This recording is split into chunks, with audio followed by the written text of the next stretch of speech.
Yeah, I woke up in today's 18th, pretty sure. Let's see. Yeah, 18th. Thursday. Brihaspati. Today is Guru Day, Brihaspati. Sometimes, no. uh, I have a nature, you have a nature, everybody has some nature and everything. And we find humor in different ways. So this morning I woke up in a very humorous mood, a carefree, humorous mood. I think I've heard about on the debate of the lady being able to function as a guide or not. I'm not even going to use the word guru, but it's guide. Whether they have any potency or not, whether we have to respect their potency or not. All these discussions, they're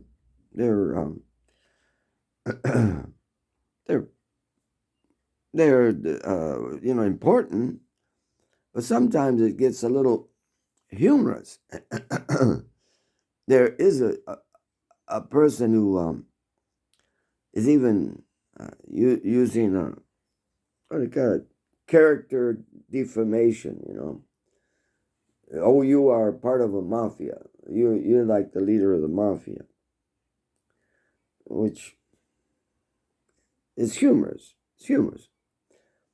So I was in, I've served in Prabhupada in so many ways. So I know the person that's calling the other one part of a mafia, right? Calling one. But I know that I could go up to him and mention a lady's name and ask him if he's had any relationship with her. And he would probably tell me, well, I don't know if yes or no. I can't remember if I did or not. That's how many relationships he's had.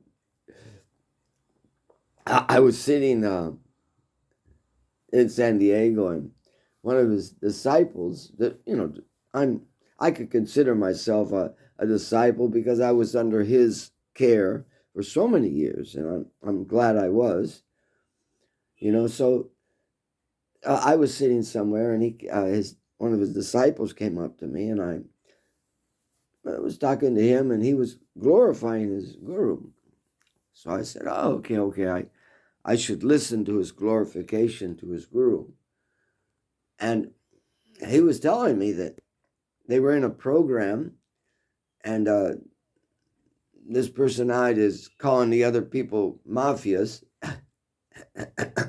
Comes from a rich family, not just regular old family. So, so he always likes to have everything right and good and spend money. At least as if there is money to spend money. So he rented a house where actually there was a temple, but he didn't want to get into the temple because it won't be, the facilities won't be the same. So better I rent a house nearby. So he was renting a house nearby, and his disciple was there with him at the house, and a nice program, a home program was going on. So he decided, his guru decided to stay back and let the others go. So the disciple was sitting there, and he was saying, Shonak, I'm going to show you how much dedicated my guru is. And I said, oh, okay, you can show me. He says that everybody had already gone to the home program, and we were in this house, nice house, not a rich house, but a good house. And I was there because I was going to serve him, and because I didn't want to leave him alone. Here, if he needed something, if something was urgent, I could help him out. So I stayed back to help him out. So he was in his room, and when he came out of his room, he saw me in the house. And he asked me how come I was in the house with a young girl, a beautiful young girl. Why was I staying in the house? And then, of course, I understood that, yes, my guru is protecting me from all the fall downs and everything, so I should just step outside. So he says, you are guarding, and I can just yell out the window for you. So you go outside. So at that point, Prabhu's, I had to laugh. I said this is a good one. So I said, yeah, I go along with this one, no problem. I can see what's developing here. So I said, yeah, okay, no problem, because I can't put such a situation above a more important situation of preaching in different places that were very difficult. Preaching in Santo Domingo was very difficult. We were the first ones there, and it was very difficult. And other places too, it was very difficult. And here's a person that's from a very big family. So then, as I was there in Miami, there's another comical one. I had a room on the 6th floor, and it was right at the place where the like the fire escape stairs are, not the crummy ones, but the inside ones, and that door would always slam. And even if it was late at night, some devotee had to do something, and that door would slam, I'd just go out to see who was there. So one night, the door did slam, and it woke me up, and it was already 10:30, and here I was having to get up early in the morning to wake the deities up. So I went out there to see who it was, and I said to the lady, a very nice Brazilian lady, I asked her, well, where are you going at this hour? And she had a pot of tea. Now, I ain't talking bad, but she had a pot of tea. Innovation. She had a pot of tea. And I said, where are you going at this hour of the night? She says, oh, I was on the 6th floor, and he was on the 7th floor. So, okay. So she says, no, I'm just going up to see Hridayananda Maharaj. And I says, no, I left him quite a while back, and he's asleep. And then she just chuckled like anything and said, Shonaka, he will open that door for me. And I said, I just had to lay back and say, okay, if he'll open the door for you at this hour, go right ahead, So, being an intellectual Brazilian lady, if you want to capture a man, you put a few drops of your urine in something, and this makes the man very attractive to you.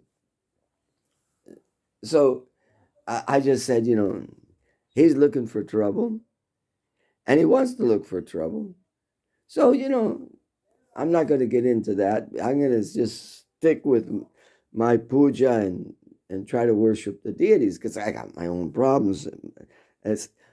So I could go through so many different instances. Even some lady, she quoted something that surprised me. Here I was, I was in my mood of, what do you call it?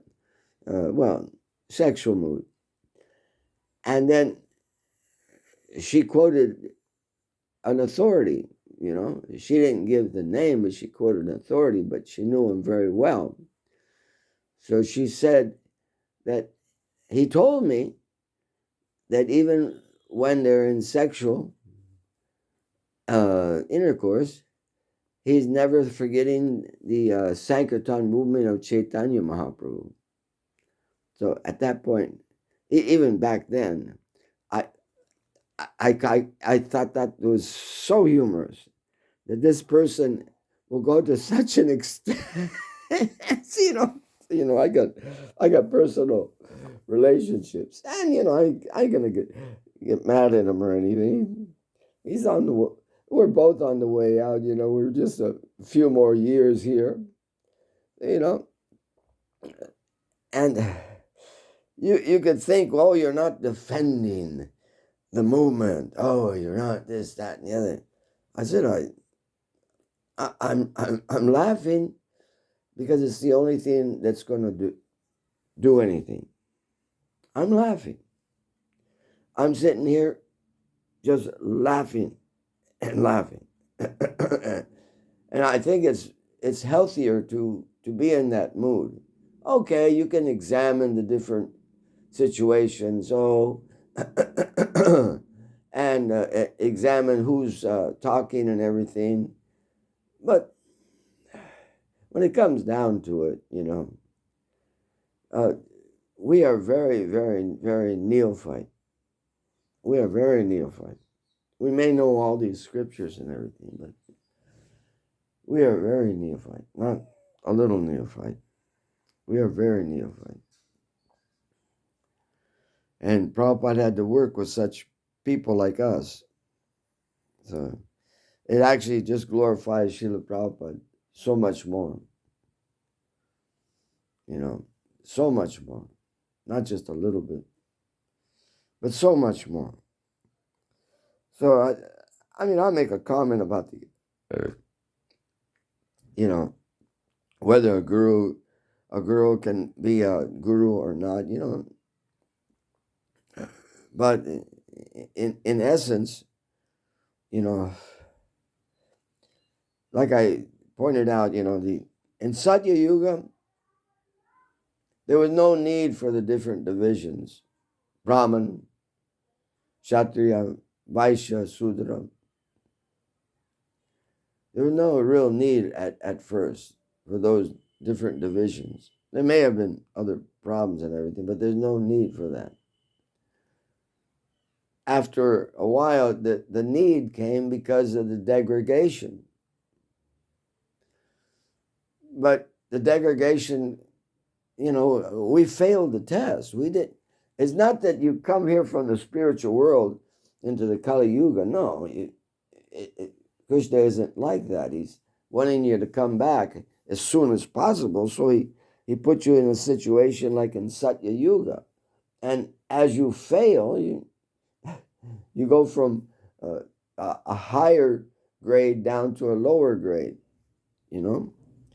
So you're putting yourself through it by your degradation. The consciousness is degrading more and more. So I've been here a long time.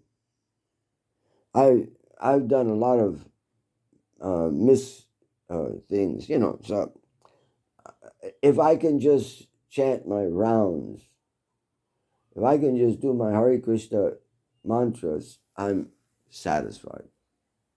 I can at least get this mind and this tongue and everything and I'm talking about 64, because I'm not saying that everybody has to do 64, but I did talk to Satsarup Maharaj, and I did ask him what he thought about Srila Prabhupada, if he was chanting his 64 or not. He said that he made every possible arrangement to chant his 64. He made every possible arrangement to chant his 64. So, and he said that in the Vrindavan, although it's Vrindavan, it was the most difficult because of the constructions and the people coming and everything. So what he'd do is Prabhupada, amazingly, would wake up at 2 o'clock in the morning, no clock, no nothing. He'd just wake up. He wouldn't even throw water on his face, and he would sleep with his japa near his head. So all he had to do was just put his hand in his japa bead bag and start chanting, and that's what he would do.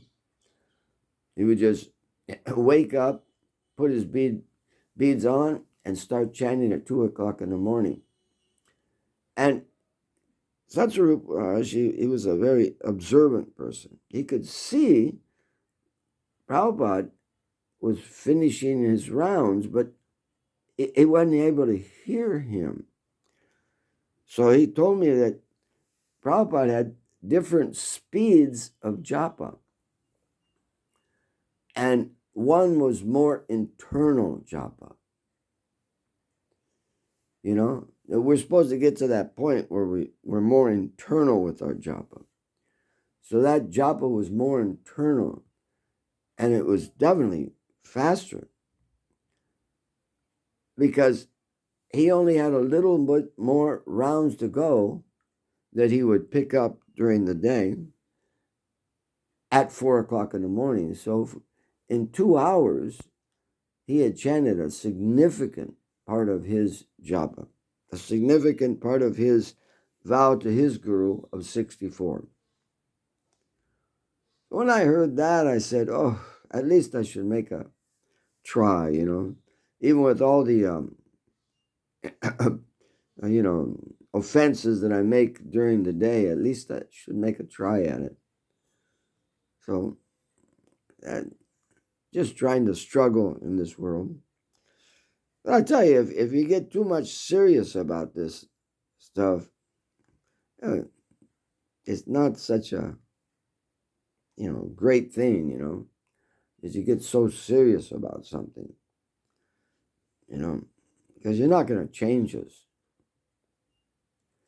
It's like, like I gave the example that when a man has a relationship with another man and some liquid from the other man enters, then for lifetime, he has the DNA of the other man, and it's going to disturb his mind. And you can go around and to see this, all the psychiatrists, they're not going to take out that DNA.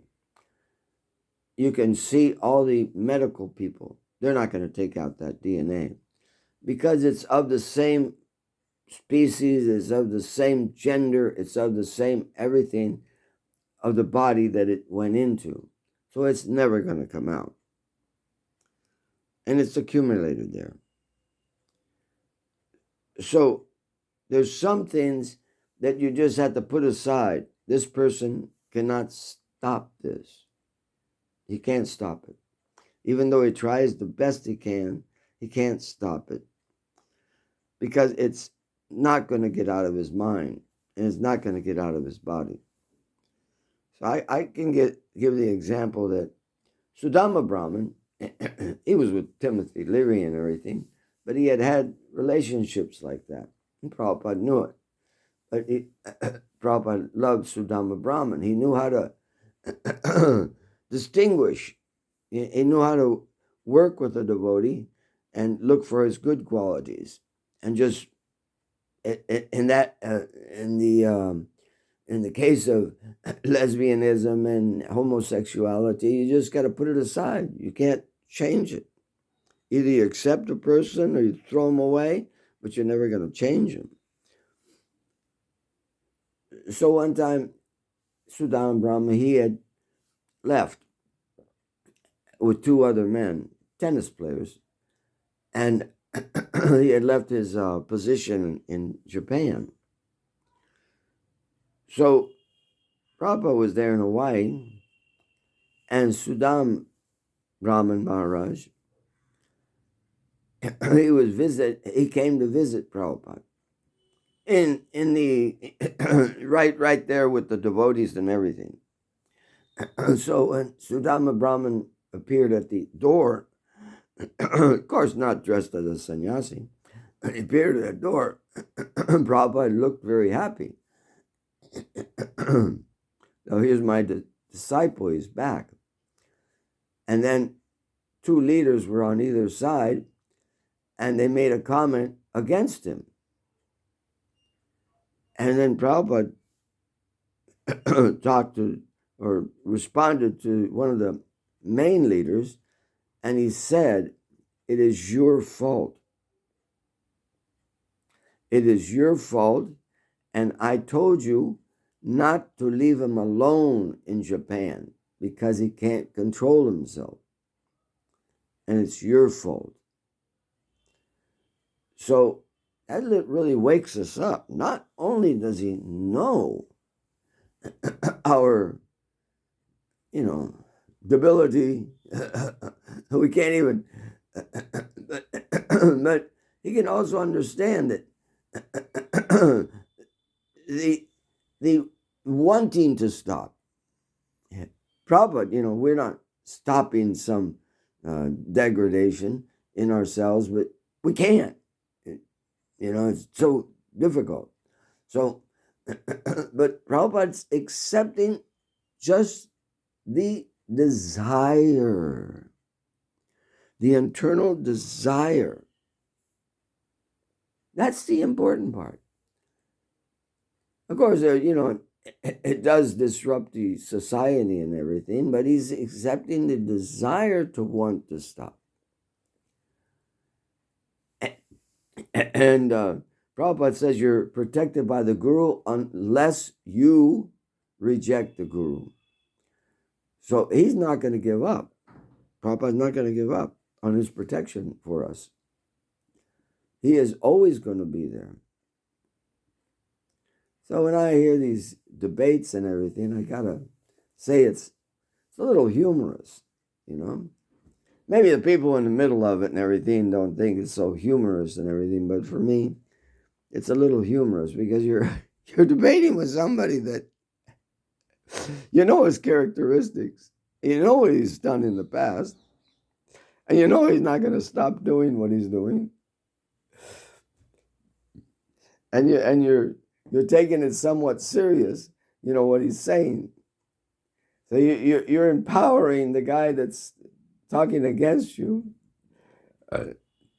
You don't have to talk badly of somebody or something like that, but you do have to recognize that their truthfulness is lacking. Yeah, truthfulness is lacking, but what can you say?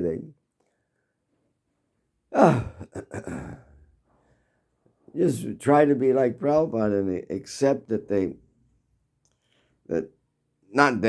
we, and I know Prabhupada, he accepts that although this Shonaka can't even control himself, at least he's praying that he does something right. At least that I can do that. I can pray that I can do something right. And I can pray that I can do something for Srila Prabhupada until I have to leave this body. I can just pray.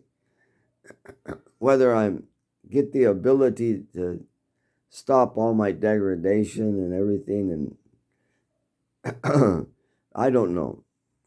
Pretty well ingrained in me. You'd almost have to cut off my head to stop it. So, yesterday I took the serious side just to see it. And then today I just woke up in because of the memories. Oh, yes. Yes, he's commenting about this. Yes. One time because I respect him. I was in San Diego and I had to go to Los Angeles anyway, so I took two of his disciples that were very much attached to him and wanted to see him. So I said, okay, I'll carry you up there and drop you off, and then you find your way back to San Diego. So, when I walked in, all of a sudden he looks at me and he says, I'm always surrounded by all these idiots. And I was going, oh my God, you know. And I noted there was a nice, beautiful young girl, and I asked one of the devotees there. I said, hey, who's that girl?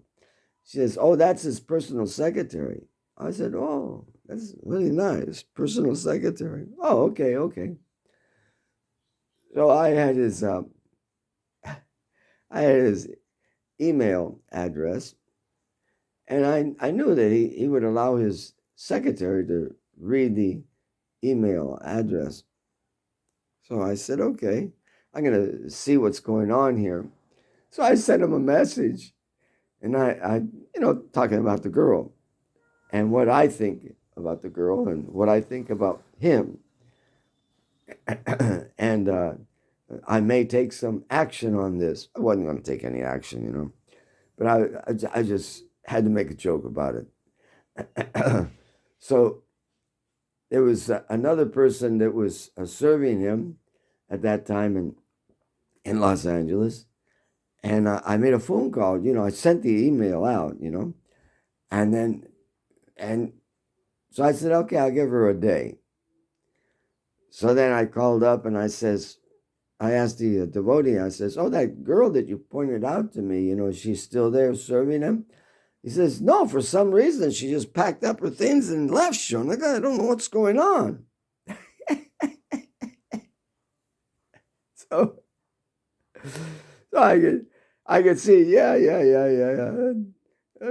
So the girl had left because, she was thinking, oh no, this Shonika is going to tell everybody what's going on here, and then I won't even be accepted in the society and this, that, and the other. So she packed up her stuff and left. So, that don't make me laugh so much. Humor, sometimes you do have to be serious about what's going on, but it's humorous. It's humorous. It's humorous. And there's a serious part too where the person's heart becomes changed, just by the process. Maybe not by me or anything like that, but I'm following a process, and you follow the process. You may advance faster than me, so the process is very strong. So being that in that way, I'll go ahead and keep on listening. I mean, Bhakti Vikash Maharaj, he spoke nicely, and then Bashu Ghosh, these persons, so, he spoke nicely, and the person, Hridayananda Maharaj, he also is speaking nicely, it keeps us a little busy, but to be able to do it perfectly, it's don't count on us. Don't count on us to be able to do it perfectly. Take what we say with a little grain of salt and and continue, because we got anarthas that Srila Prabhupada may not even be looking at. Yeah. We may have anarthas so deeply embedded that Prabhupada knows that until we give this body up, we're not going to get them out of our system. So those types of anarthas that even nature doesn't allow you to eliminate from the body,